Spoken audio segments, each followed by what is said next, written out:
আমরা মনে করেছিলাম হয়তো বা বিমানে কোনো খাবার টাবার আমাদেরকে প্রোভাইড করবে না, দিবে না,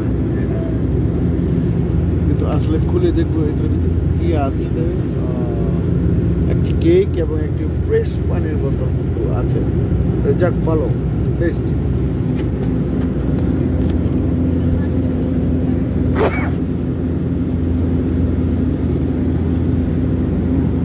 প্রথমেই কিন্তু আমাদের বিমান বাংলাদেশের একটা লৌহ সহকারে টিস্যু পেয়ে গেলাম।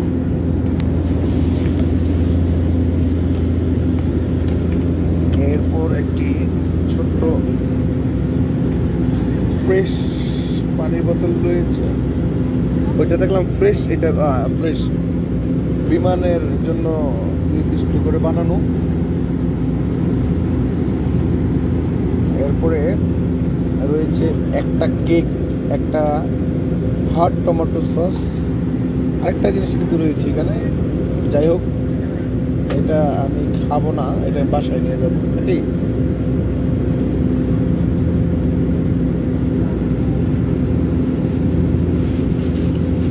ধন্যবাদ গাইজ, ভালো থাকবেন।